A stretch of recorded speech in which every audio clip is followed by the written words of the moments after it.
From the Gert Boyle studio, it's OPB Politics Now for January 10, 2025. The city of Portland has officially ditched its commission style of government. 2025 brings a brand new city council and a brand new mayor to a newly remodeled city hall.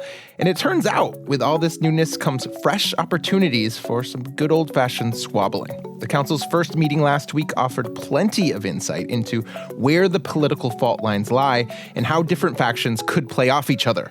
We're going to give you a rundown today on the podcast. I'm OPB Politics reporter Dirk VanderHart. I'm OPB Portland City Government reporter Alex Zielinski. Alex, great to have you. Let's set the table here. Last week, January 2, we got the very first look at this new council that we've talked so much about on the show. Just to remind folks, though, Portland now has a 12-member city council as opposed to the former 5-member council. The mayor is no longer part of that show. He's his own executive entity, and the council is no longer in the business of running city bureaus like former commissioners were. This is a purely legislative body. I think that's most of the big stuff, but when the council met last week for the first time, this new group had a very important decision to make. Yeah, the new council's first order of business was to select its leader, the council president. And this is a new job under the new government reorganization as well. This councilor is responsible for setting the council agenda, meaning deciding when policies are voted on. They also represent the council in meetings with the mayor and vice versa. They share proposals and ideas from the mayor to councilors, or kind of this intermediary. There's also more administrative tasks like presiding over council meetings and filing ordinance paperwork, but it has the potential to be a pretty powerful role as leader of the city's legislative arm. Yeah. I mean, not a decision any new council wants to take lightly, right? And truly, it did not. This was not, I would say, maybe gently, a particularly breezy process last week. It was not. It took about 3 hours to figure out and 9 rounds of voting with 3 different recesses. This was because councilors were deadlocked in a tie for nearly every round because per city rules, a councilor needed the support of a majority of council members to win the president's seat. And that's 7. And it took a long time for them to get there. Yeah. 6-6. I mean, vote after vote of 6-6. You were in the newly modified council chambers watching this unfold. Mm-hmm. I was watching this online, even though it's not technically my job, simply because I couldn't help myself. And I just have to say, I was not disappointed. It was a vote that seemed to provide this really clear map, at least to me, this really clear map of what the alliances or the factions, however you want to put it, right, might be on this city council. But let's just sort of walk through how these nominations unfolded. Yeah, okay. So it began with 2 councilors nominating candidates for president. Councilor Mitch Green nominated Councilor Candace Avalos, and Councilor Loretta Smith nominated Councilor Olivia Clark. And these are new names to a lot of listeners, so I'll share a little about their politics. In brief, Green and Avalos are part of the more progressive, lefty council camp, and Smith and Clark have more moderate politics. So you have these 2 buckets represented in the 2 nominations, and those politics were reflected evenly in the first vote. We had the 6 more progressive councilors backing Avalos, and the 6 moderates voting for Clark.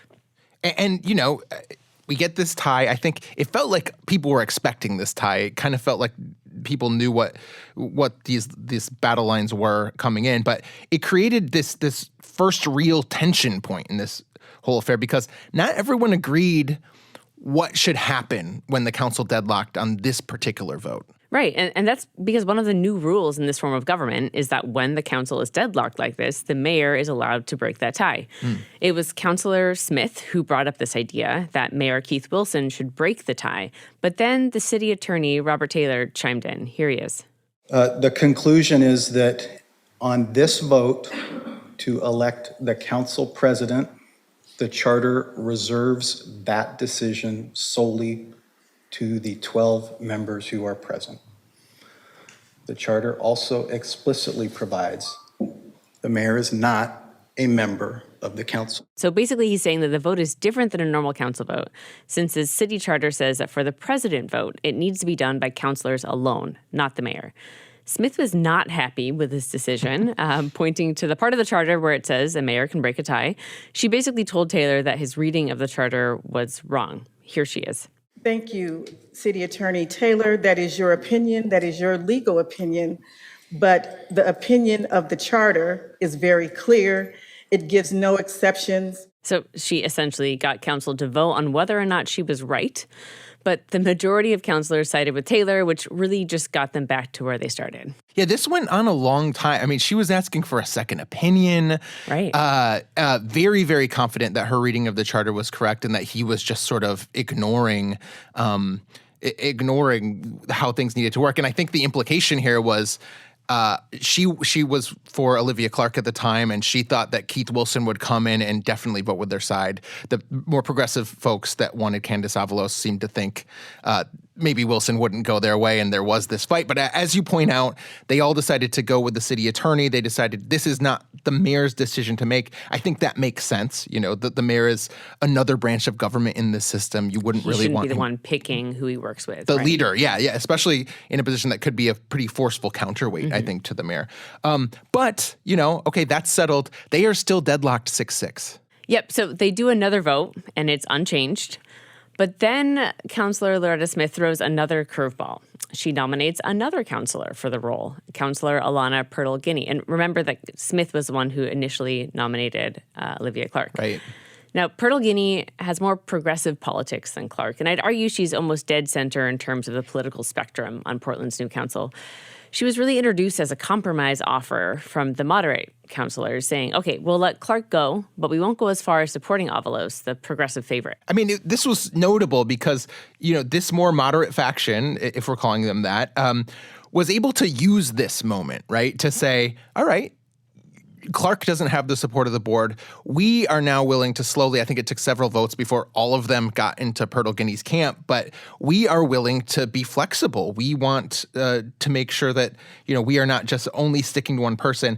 The more progressive members were sticking with Avalos, and I think there was this sort of rhetorical shift that happens where there was some looking askance across the dais maybe, or at least suggesting that the folks that were behind Avalos weren't willing to compromise. Yeah. And I think, like you said, that was a bit on purpose. From what I've heard from several councilors, is that this was a bit of a pre-baked plan to use. If they didn't get enough votes for Clark, that they would put Purtle-Guinea up as kind of a compromise, saying, showing the public that, like, hey, we can move, we can compromise. Can the other guys do the same? Mm-hmm.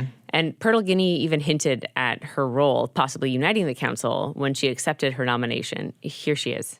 I have spent a lot of time throughout my career and throughout my time since being elected, getting to know the folks sitting at the dais with me, trying to build relationships, trying to build partnerships. If my colleagues believe that I am the person who can help bring us together, I humbly accept the nomination. So then we had a new round of voting. Yeah, I mean, even with the mods sort of changing their horse, for lack of a better metaphor, we are still at 6-6. The hearing is going longer than a lot of people, I think, expected. Yeah. And then suddenly, kind of out of nowhere, it seems, there is a watershed moment. Right. Like you said, after a few rounds of votes, all of the original Olivia Clark voters had switched their votes to Purtle-Guinea, but none of the Avalos voters shifted. That is until the 9th round of voting, where there's this twist. Councilor Mitch Green switches from Avalos to Purtle-Guinea. Here's what he said before casting that vote. I'm going to reiterate again once more, the most important thing for me is that we can build a system of government that people trust to be effective. So I think you could tell that there was maybe some public distrust growing after these multiple rounds of voting. And so after saying this, he goes on a little bit about how Purtle-Guinea's politics and values are similar to Avalos's and how he wants just to move the voting along before ultimately casting his vote for Purtle-Guinea. So she wins 7-5 after multiple hours. I mean, this is the same Mitch Green who initially nominated Candace Avalos for president. Like, you would think of any of the folks on the progressive side, he would be the one least likely to change his vote. It was surprising to me. Was it surprising to you? And do we have any sense of, was it just comedy and sort of moving things along? Was there anything else Green maybe got for changing his vote? What do we know?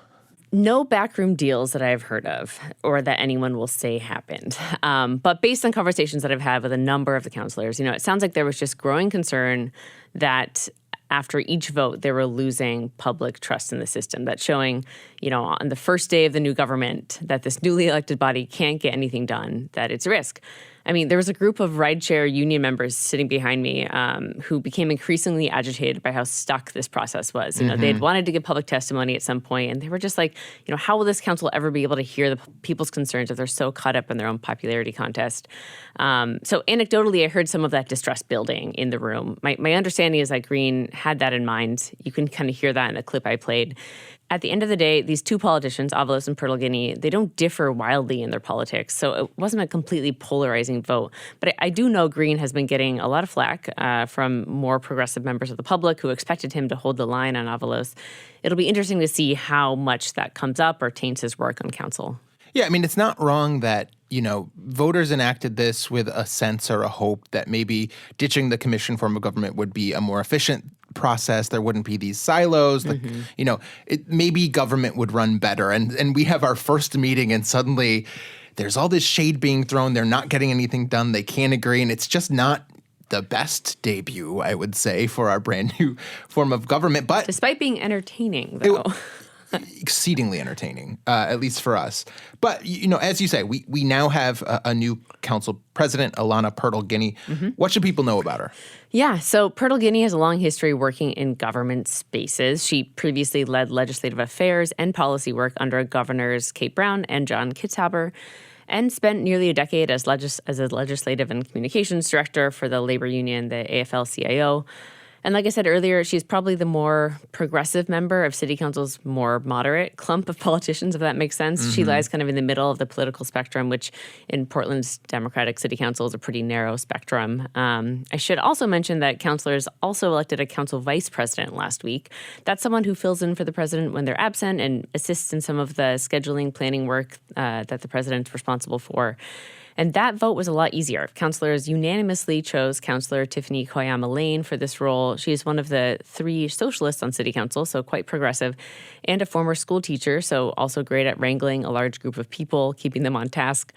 This was discussed before the vote, but it's clear that the moderate councilors saw that voting for her was sort of an olive branch to the progressives who lost the presidency. Yeah, kind of a consolation prize. They weren't vying for that. But it's also not super clear to me what the vice president does. I think even Pertolgini said, like, this isn't really sketched out, and she kind of talked a little bit about what she envisioned working with the vice president might be. But we've seen it in practice a little bit. I'll say this week there have been a couple of work sessions and conversations that have come up where it's mentioned that Koyama Lane and Pertolgini have been working in tandem to bring proposals to council. Like, they were the ones kind of workshopping, going to different council offices together to say, hey, this is how we want committees to look. This is how we want to do X, Y, Z. So it seems like it's kind of a partnership in steering council. And if that can hold up, that would be lovely. Sure. We will see. Yeah. Here's my big question. You know, you've been covering all these people since before they were elected. You've watched, as you just said, some hearings since this very interesting council president election. I mean, what should people take from the factions we saw emerge in this vote? Are these just sort of the kind of 6-6 splits that we are likely to see? That would give, I think, the mayor a lot more power than he might have in another council lineup. Yeah, I wouldn't be surprised. And that's the point I wanted to make. You know, as we talked about earlier, these split votes mean the mayor will have to come down and cast a tiebreaker vote. And I do really sense that this new council wants to be as independent and separate from the mayor's office as possible. That was the whole intent of this new change of government. So I can see them working a little harder to avoid trotting out Mayor Wilson during every split vote. I should also note that every other policy this new council has voted on, which is just a handful so far, but every single one has been unanimous, everything except for this president vote. So I do suspect that voting for a person to lead their body is different than a policy proposal. You know, there might be more gray areas and fewer personal allegiances to navigate. And we have some councilors who could be a wild card vote on some issues. But all of this is so new, and at the end of the day, I have no idea what I'm talking about. You know, we'll just have to wait and see. Well, I will be grateful if it's not all 6-6, because that will mean I will not have to burn my work day where I'm supposed to be doing other stuff, watching City Council. Right. Alex, thanks for being here as always. Thank you. This episode of OPB Politics Now was produced by Andrew Thien, and our audio engineer is Nalene Silva. Our music comes from Audio Network. We'll be back next week with more political news from across the Pacific Northwest. In the meantime, check out all of OPB's political coverage at opb.org. And one more thing, we want to know what questions you have about politics in Oregon and Southwest Washington. Send your question, big or small, to opbpoliticsnow@opb.org. Thanks for your support, and thanks for listening.